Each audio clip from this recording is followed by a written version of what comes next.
Welcome to our channel. आज हम देखने वाले हैं list of important government of India act. जितने भी important government of India acts हैं उनको यहाँ पे देखने वाले हैं। बहुत ज़्यादा इंपॉर्टेंट है आपके रेलवे एग्जाम्स के लिए, खास करके आरआरबी, एनटीपीसी और ग्रुप डी के एग्जाम्स के लिए। काफ़ी सारे स्टूडेंट ने भी ये कहा था कि इस पर एक वीडियो बनाइए, इसलिए जो हमने इस पर एक इंपॉर्टेंट वीडियो बनाया है। और यहाँ पे जो है अलग अलग जो गवर्नमेंट ऑफ इंडिया एक्ट है इस पर तो 10 से 15 मिनट का या फिर 15 से 20 मिनट का भी एक इंडिविजुअल वीडियो जो है इसमें बनाया जा सकता है। लेकिन खास करके रेलवे एग्जाम्स के लिए है तो इतना ज़्यादा आपको पढ़ने की जरूरत नहीं है। जो इंपॉर्टेंट प्रोविजंस थे उनको यहाँ पे हमने कवर अप किया है और जितने भी important government of India acts हैं उनको यहाँ पे हमने कवर अप किया है। तो चलिए बिना टाइम वेस्ट करते हुए इस वीडियो को स्टार्ट करते हैं। लेकिन उससे पहले अभी तक अपने चैनल को सब्सक्राइब नहीं किया तो सब्सक्राइब जरूर कर लें, साथ में बेल आइकन प्रेस करके ऑल नोटिफिकेशन जरूर ऑन कर लें, क्योंकि रेगुलरली हम इस तरह के वीडियोस दे रहे हैं जो कि आपके अपकमिंग जो रेलवे एग्जाम्स हैं, एनटीपीसी का एग्जाम चल रहा है तो इसके लिए बहुत ज्यादा इंपॉर्टेंट है, ग्रुप डी के एग्जाम्स के लिए बहुत ज्यादा इंपॉर्टेंट है। और ये दोनों ही एनटीपीसी सीबीटी 1 सीबीटी 2 दोनों के लिए ही बहुत ज्यादा इंपॉर्टेंट है और हिस्ट्री से जो है बहुत ज्यादा क्वेश्चन बन रहे हैं। इसीलिए सब्सक्राइब नहीं किया तो सब्सक्राइब जरूर कर ले, साथ में बेल आइकन प्रेस करके ऑल नोटिफिकेशन जरूर ऑन कर लें। तो चलिए फाइनली इस वीडियो को स्टार्ट करते हैं और जो भी इंपॉर्टेंट जो है यहाँ पे गवर्नमेंट ऑफ इंडिया एक्ट्स हैं उनको देख लेते हैं। तो गवर्नमेंट ऑफ इंडिया एक्ट 1833, इसे चार्टर एक्ट ऑफ 1833 के नाम से भी जाना जाता है। द सेंट हेलेना एक्ट 1833 के नाम से भी इसे जाना जाता है। तो यहाँ पे क्या क्या प्रोविजंस थे? It redesignated the governor general of Bengal as governor general of India. तो यहाँ पे जो है गवर्नर जनरल ऑफ बंगाल को जो है गवर्नर जनरल ऑफ इंडिया यहाँ पे बनाया गया था और इसी प्रोविजन के अंतर्गत जो है विलियम बेंटिक जो है ये पहले गवर्नर जनरल ऑफ इंडिया यहाँ पे बने थे। तो इंपॉर्टेंट है, यहाँ से सवाल बनता है, ये प्रोविजन बिल्कुल ध्यान में रखना है। It is from government of India act 1833। It ended the activity of British East India Company as commercial body and it became purely administrative body। ये भी क्वेश्चन बन सकता है, पहली बार जो है किस एक्ट के अंतर्गत ये हुआ था कि British East India company commercial body से प्योरली या कंप्लीटली एडमिनिस्ट्रेटिव बॉडी बना था। तो गवर्नमेंट ऑफ इंडिया एक्ट 1833 के अंतर्गत ये किया गया था। Government of control of island of Saint Helena is transferred from East India Company to crown. तो यहाँ पे जो है सेंट हेलिना जो आइलैंड है इसका कंट्रोल जो है ब्रिटिश क्राउन को दे दिया गया था फ्रॉम ईस्ट इंडिया कंपनी, इसीलिए जो है इसे सेंट हेलिना एक्ट भी कहा जाता है 1833 का। तो ये भी याद रखना, यहाँ पे ये पूछा जा सकता है। तो सेंट हेलिना ये जो आइलैंड का कंट्रोल है ये ट्रांसफर किया गया था from British East India Company to crown और ये किस एक्ट के अंतर्गत हुआ था? गवर्नमेंट ऑफ इंडिया एक्ट 1833 के अंतर्गत हुआ था या फिर चार्टर एक्ट 1833 के अंतर्गत ये हुआ था। अब नेक्स्ट इंपॉर्टेंट देखते हैं गवर्नमेंट ऑफ इंडिया एक्ट 1858। बहुत ज़्यादा इंपॉर्टेंट है, यहाँ से भी काफ़ी सारे सवाल बनते हैं और देख लेते हैं जो इंपॉर्टेंट 4 प्रोविजंस हैं। वैसे तो बहुत सारे प्रोविजंस थे लेकिन जो इंपॉर्टेंट है, मोस्ट इंपॉर्टेंट है, जहाँ से सवाल बार बार रिपीट होता है उनको हमने कवर अप किया है। तो यहाँ पे it's provision called liquidation for British East India Company, पहली बार लिक्विडेशन हुआ था यहाँ पे ब्रिटिश ईस्ट इंडिया कंपनी का, and transference of it function to British crown. तो यहाँ पे जो फंक्शन है, पूरा जो ब्रिटिश ईस्ट इंडिया कंपनी का जो फंक्शन है इसका जो है टोटल फंक्शन जो है इसे दिया गया था ब्रिटिश क्राउन को और साथ में यहाँ पे लिक्विडेशन हुआ था ब्रिटिश ईस्ट इंडिया कंपनी का। और ये जो हुआ था गवर्नमेंट ऑफ इंडिया एक्ट 1858 के अंतर्गत हुआ था। The crown was empowered to appoint a governor general and governor of the presidencies. अलग अलग जो है प्रेसिडेंसीज हुए करते थे ब्रिटिश ईस्ट इंडिया कंपनी का, जैसे मद्रास एक प्रेसिडेंसी हुआ करता था, बॉम्बे एक हुआ करता था, बंगाल एक प्रेसिडेंसी हुआ करता था।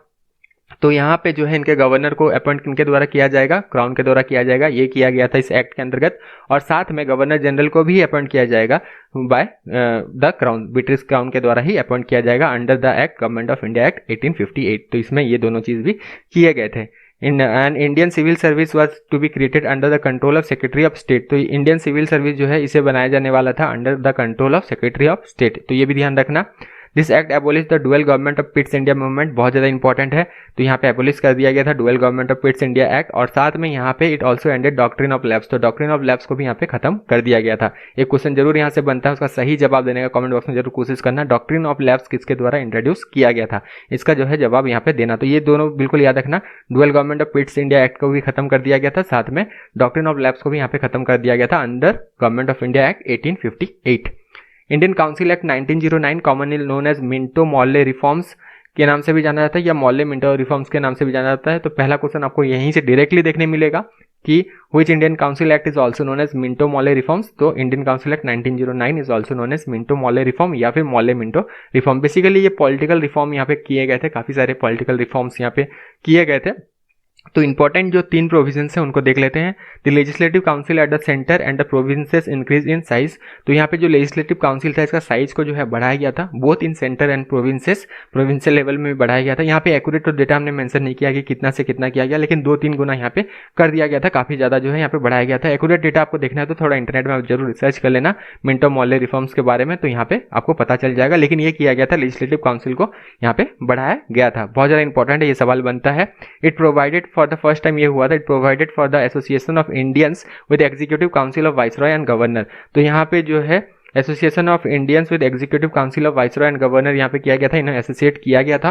और यहाँ से एक क्वेश्चन बनता है, सत्येंद्र प्रसाद सिन्हा जो है, ये नाम याद रखना, became the first Indian to join viceroy executive council. ये क्वेश्चन बनता है और ये पहले जो है इंडियन बने थे जिन्होंने ज्वाइन किया था viceroy executive council, law member इन्हें बनाया गया था। तो यहाँ से एक क्वेश्चन ये बनता है। और एक प्रोविजन देख लेते हैं जो इंपॉर्टेंट है। It introduce the system of communal representation from Muslim bye accepting the concept of separate electorate. तो यहाँ पे सेपरेट इलेक्टोरेट भी इंट्रोड्यूस किया गया था। पॉलिटिकल रिफॉर्म्स था बेसिकली, हमने पहले ही आपको बताया था। Under this Muslim member were to be elected only by Muslim voters. तो सेपरेट इलेक्टोरेट भी यहाँ पे इंट्रोड्यूस किया गया था अंडर इंडियन काउंसिल एक्ट 1909, या फिर मॉले मिंटो रिफॉर्म या फिर मिंटो मॉले रिफॉर्म्स, जो भी जैसे भी सवाल बने आपको उस तरह जवाब देना है। ये सारी चीज को थोड़े थोड़े याद रखें या फिर इन्हें लिख लें, सबसे अच्छा होगा लिख लें।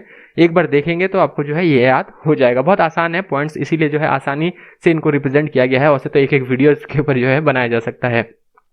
गवर्नमेंट ऑफ इंडिया एक्ट 1919 के बारे में आप देखते हैं, मॉन्टेक चेम्सफोर्ड रिफॉर्म के नाम से भी जाना जाता है। ये भी क्वेश्चन बन सकता है कि मॉन्टेक चेम्सफोर्ड रिफॉर्म जो है कौन से गवर्नमेंट ऑफ इंडिया एक्ट को कहा जाता है। तो गवर्नमेंट ऑफ इंडिया एक्ट 1919 को ये कहा जाता है। यहाँ पे क्या हुआ था ये भी बहुत ज्यादा इंपॉर्टेंट है। जो इंपॉर्टेंट प्रोविजंस हैं उनको देखते हैं। Dyarchy was introduce in provincial level. तो डायरची इंट्रोड्यूस किया गया था, डायरची यानी कि डुअल गवर्नमेंट इंट्रोड्यूस किया गया था। प्रोविंशियल लेवल में किया गया था, सेंटर में नहीं किया गया था। There was 2 classes of administrator, executive councillor एक हुआ करते थे और एक जो है ये मिनिस्टर्स ये हुआ करते थे। ये प्रोविंशियल लेवल में हुआ था।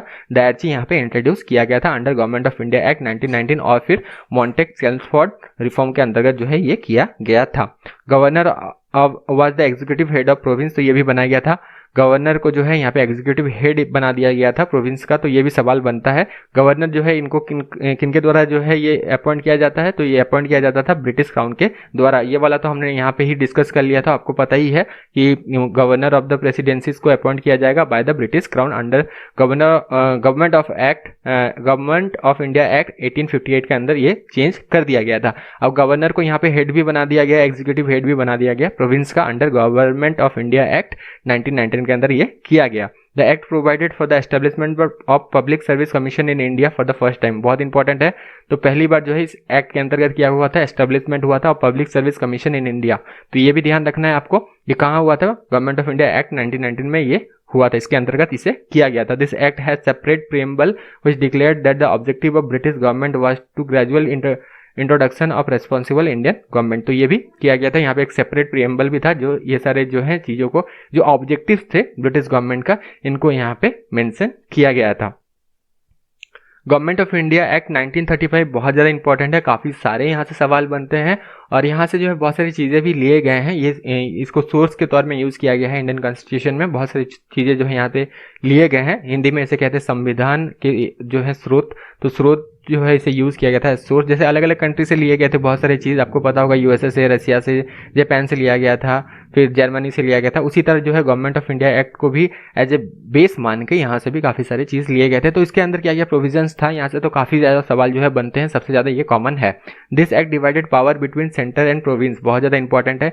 इस एक्ट के अंतर्गत क्या हुआ था, पावर डिवाइड किया गया था। सेंटर एंड प्रोविंसेस के जो है पावर डिवाइड यहाँ पे कर दिए गए थे। It abolish dyarchy. तो डायरची जो इंट्रोड्यूस किया गया था इसे जो है एबोलिश कर दिया गया। ऑब्वियसली आपको पता है कि यहाँ पे डायरची इंट्रोड्यूस किया गया था। अगर हम देखें 1919 को जो है गवर्नमेंट ऑफ इंडिया एक्ट 1919 में डायरची इंट्रोड्यूस किया गया था इन प्रोविंशियल लेवल। तो इसे जो है खत्म कर दिया गया 1935 में, फाइनली इसे जो है खत्म कर दिया गया और प्रोविंशियल ऑटोनॉमी जो है इसके जगह में इंट्रोड्यूस किया गया। तो ये भी सवाल आपको देखने मिल सकता है। It provided establishment of reserve Bank of India. बहुत ज़्यादा इंपॉर्टेंट है।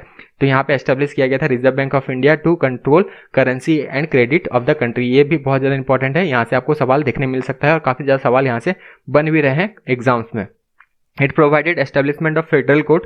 तो यहाँ पे फेडरल कोर्ट भी एस्टेब्लिश किया गया था व्हिच वाज सेटअप इन 1937 में सेटअप किया गया था। फेडरल कोड भी इस एक्ट के अंतर्गत जो है यहाँ पे एस्टेब्लिश किया गया था। It the introduction of direct election. तो यहाँ पे इंट्रोड्यूस किया गया था, डायरेक्ट इलेक्शन यहाँ पे इंट्रोड्यूस किया गया था under the government of India act 1935 के अंतर्गत जो है डायरेक्ट इलेक्शन को जो है यहाँ पे इंट्रोड्यूस किया गया था। This increasing the franchise from 7 million to 35 million ये हुआ था। तो डायरेक्ट इलेक्शन यहाँ पे इंट्रोड्यूस किया गया था। Sindh was separated from Bombay, ये क्वेश्चन बनता है, गवर्नमेंट ऑफ इंडिया एक्ट 1935 में किया गया था। Sindh was separated from Bombay and Bihar and Odisha, ये was split into separate province of Bihar and Odisha. तो यहाँ पे ये किया गया था, सेपरेट प्रोविंस इसको बना दिया गया था बिहार और ओडिशा को। तो ये भी जो है बहुत ज़्यादा इंपॉर्टेंट है। तो यहाँ से भी जो है ये पॉइंट जो लास्ट पॉइंट है ये भी बहुत ज़्यादा इंपॉर्टेंट है, यहाँ से भी कभी कभी आपको क्वेश्चन देखने मिल सकता है। तो गवर्नमेंट ऑफ इंडिया एक्ट जो है इनको यहाँ पे हमने कवर अप किया और फाइनली और एक जो है एक्ट वहाँ से क्वेश्चन बनता है, इसीलिए इसे भी जो है कवर अप कर दिया गया है। यहाँ पे हमने इंडियन काउंसिल एक्ट को कवर अप नहीं किया है क्योंकि बहुत ज़्यादा हो जाएगा, इतना सारा याद भी रखना बहुत ज़्यादा जो है इजी नहीं होता है। इसीलिए जो है जितने इंपॉर्टेंट पॉइंट्स हैं और जितने लिमिटेड इंपॉर्टेंट पॉइंट्स हैं और इजीली इनको हमने जो है यहाँ पे आपके लिए रिप्रेजेंट किया है ताकि याद रखें, यहाँ से सवाल बने तो कोई गलती ना करें। तो रेगुलेटिंग एक्ट ऑफ 1773 के बारे में पूछा जाता है, तो इसे भी फाइनली हमने कवर अप कर दिया है यहाँ पे। First step taken by British government to regulate and control company affairs in India.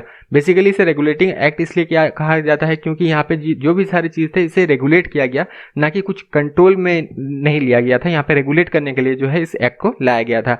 तो जितने भी जो है यहाँ पे British government to regulate control and companies affair in India, तो यहाँ पे बेसिकली रेगुलेट एंड कंट्रोल करने के लिए इन्होंने यहाँ पे किया था, ये पहला जो है प्रोविजन था।